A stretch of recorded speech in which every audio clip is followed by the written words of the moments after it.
Bonjour, c'est Jean-Luc Ayoun. Nous sommes le mardi 20 janvier 2026 à 16h30. J'interviens aujourd'hui pour accompagner l'article 2 du fil du laboratoire du vivant sur Crisis.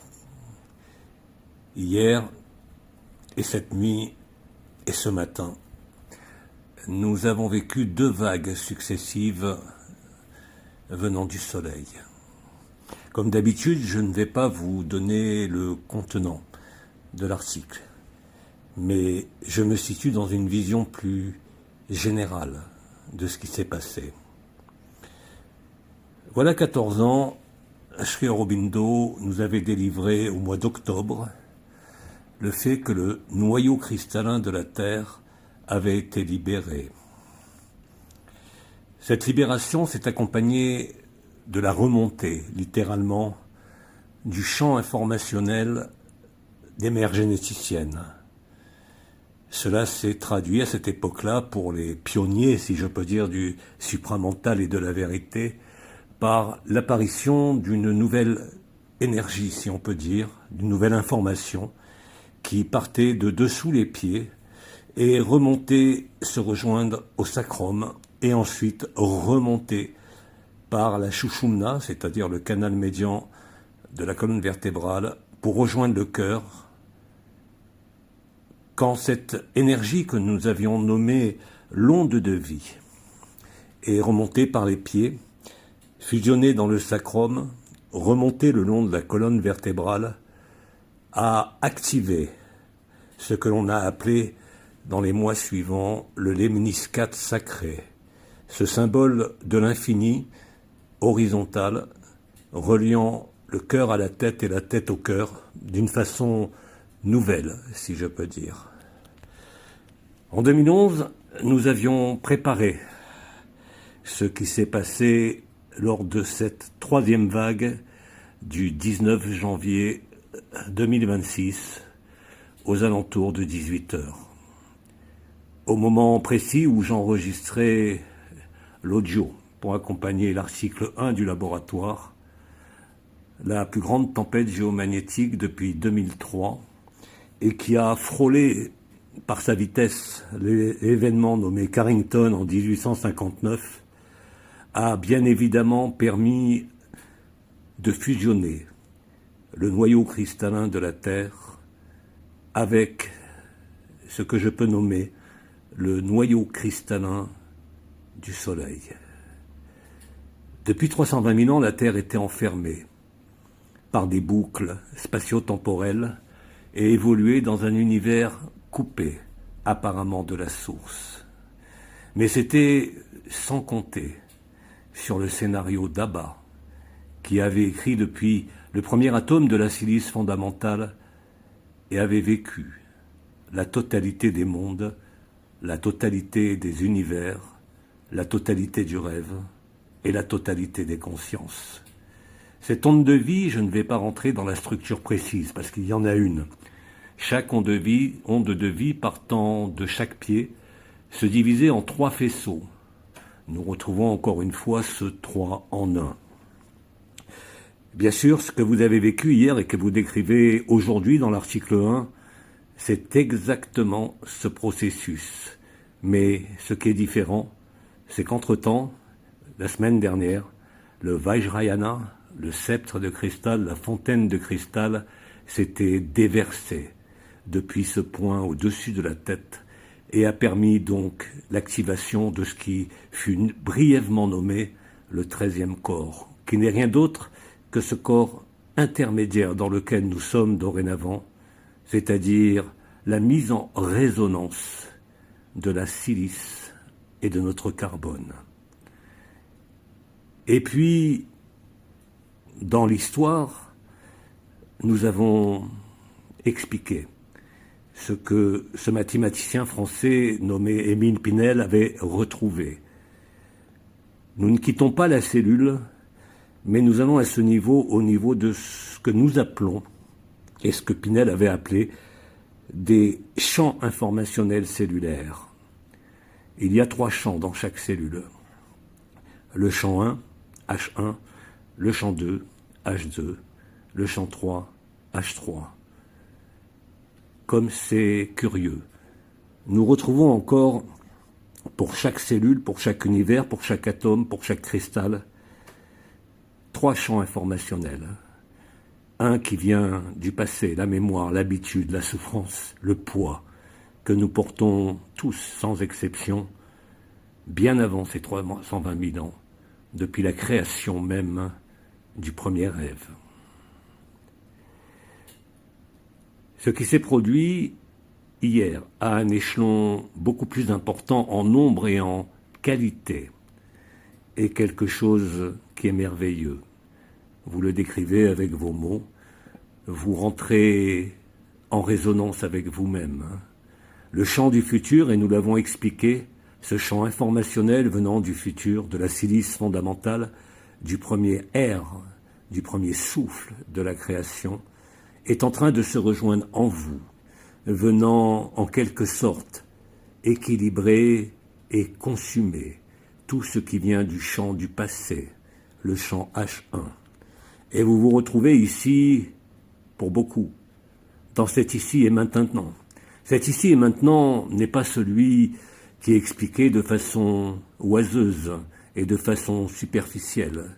L'ici et maintenant est la réunion du passé et du futur dans vos cellules, dans ces champs informationnels. C'est le moment, de manière imagée, où la chenille s'immobilise avant de devenir papillon. Cette phrase si chère à Oma trouve aujourd'hui sa pleine explication et surtout son vécu. Oui, vous ne rêvez pas, vous rentrez de plein pied dans le réel, dans cet amour merveilleux, infini, qui est remonté depuis vos jambes, après être descendu depuis le ciel, depuis le soleil. Bien sûr, c'est une vague. Ce n'est pas l'événement qui concerne l'ensemble de la création, mais notre univers local, notre soleil.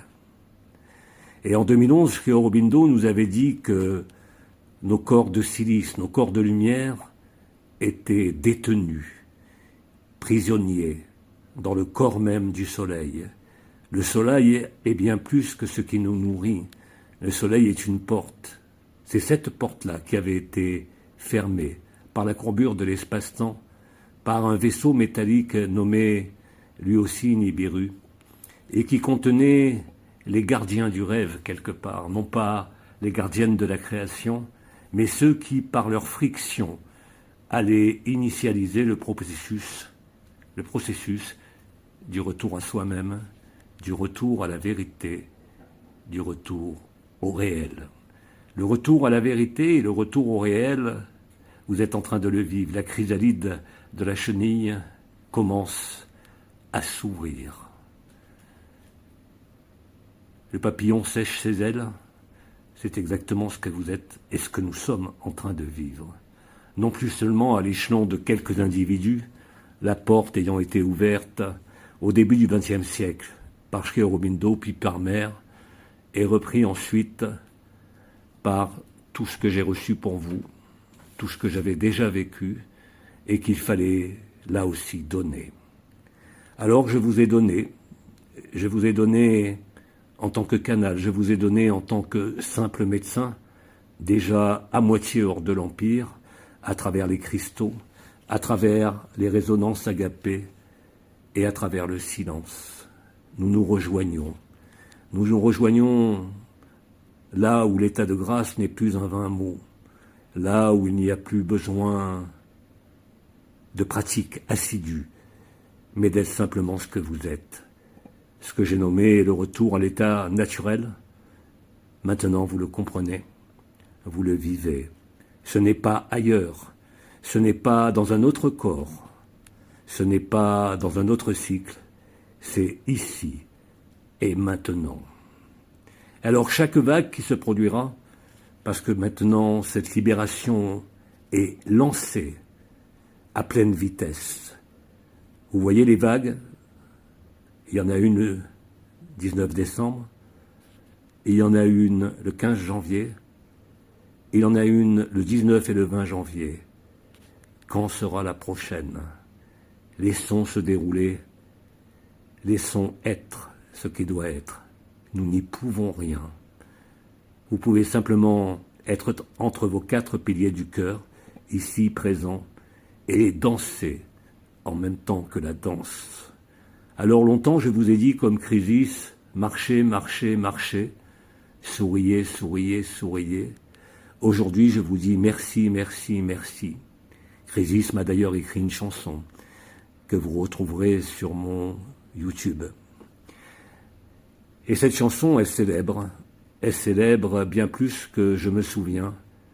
Elle célèbre, nous nous souvenons ensemble. Je me retrouve et vous vous retrouvez. Là est la félicité. Là est le vrai hic et nunc de l'archange Anaël. L'ici et maintenant, qui n'est pas simplement cet instant fugace où on essaye de s'échapper du poids du chant mémoriel H1, mais le moment où le chant du futur est venu nous rencontrer, nous toucher, nous ébranler, nous mettre dans cet état si particulier que vous décrivez depuis hier. C'est exactement cela. Nous sommes en train de le vivre. Le chemin qui n'en est pas un est là. Nos retrouvailles avec nous-mêmes, avant l'histoire et après l'histoire, là où il n'y a plus d'histoire, là où la création est intégrée en totalité. Le chant H2, vous le lirez. C'est une alerte de la Catalogne que vous avez peut-être entendue parce que nous sommes inondés ici.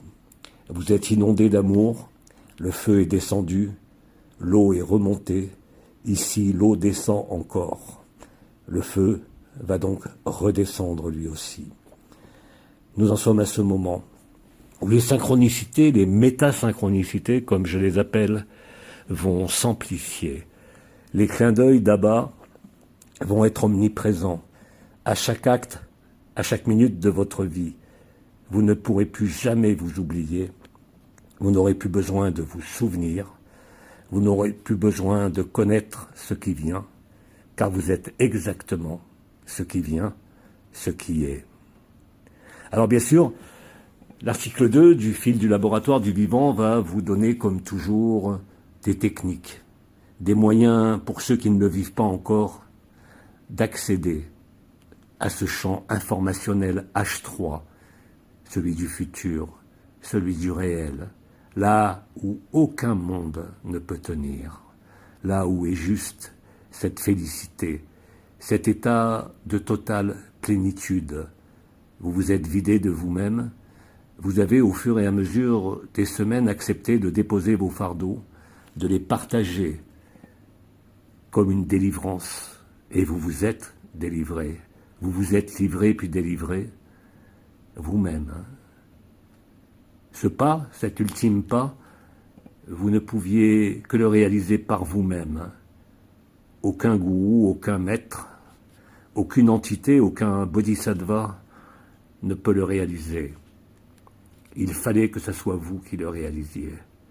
Alors bien sûr, si votre mental revient, il va vous dire « Combien sommes-nous » Et je vous réponds « Qu'en savez-vous » Si vous saviez simplement, en me promenant sur Internet, de voir de partout, pas seulement sur Facebook, mais aussi sur Twitter, mais aussi dans des forums de discussion, ce processus qui s'est passé pour vous aujourd'hui, hier, et pour certains depuis de très nombreuses années, est aujourd'hui vécu par des frères et des sœurs qui ignorent tout de la tribu, qui comprennent malgré tout que ce n'est pas simplement de l'énergie, que ce n'est pas simplement un déséquilibre lié à la tempête solaire, mais réellement le futur et le passé qui se résolvent dans le présent.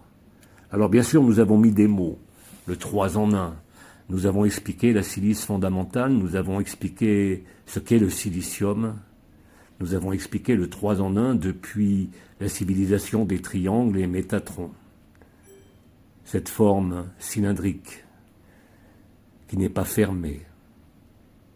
Il en est de même pour vous aujourd'hui. Tout est ouvert, tout est disponible. Quel que soit votre âge, quelle que soit votre situation, quels que soient vos déboires encore présents dans le monde de la friction et du faux, vous savez très bien, vous le vivez, que cela n'a qu'un temps et que cela finalement ne fait que vous effleurer dès l'instant où vous lâchez toute prétention à contrôler, à diriger. Bref, vous vivez l'acceptation nue, vous vivez ce que vous êtes. Il vous manque aussi ce que vous êtes pour beaucoup avant l'être, avant le monde, avant les mères généticiennes, avant les Elohim, avant les Néphilim, avant les triangles et avant Métatron. Cet avant pourrait être un après, ça n'a aucune importance, le temps se déroule vers l'avant et vers l'arrière, mais se rejoint ici et maintenant.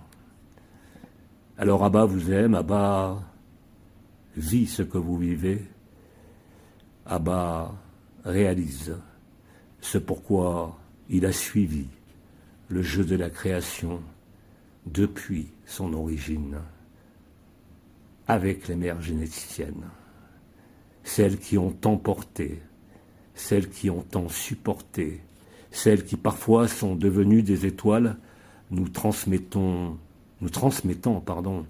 ce message d'amour universel, que cela soit Gemma Galgani, que cela soit Thérèse de Lisieux et sa voix de l'enfance, que ce soit l'étoile Attraction, Mère Mira Alfissa, que ce soit l'étoile Al, Mahananda Moy, et bien sûr celle qui trône sur tout ça, la grande ancêtre que j'ai nommée Marie.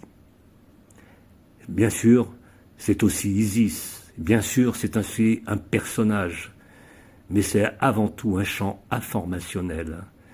Et ce champ informationnel va compléter ce que nous vivons par la découverte de ce que nous sommes, avant le sexe, avant la masculinité, avant la féminité.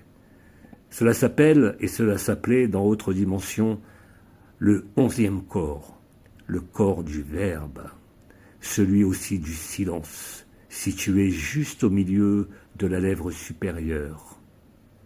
L'androgyne primordial, le Verbe.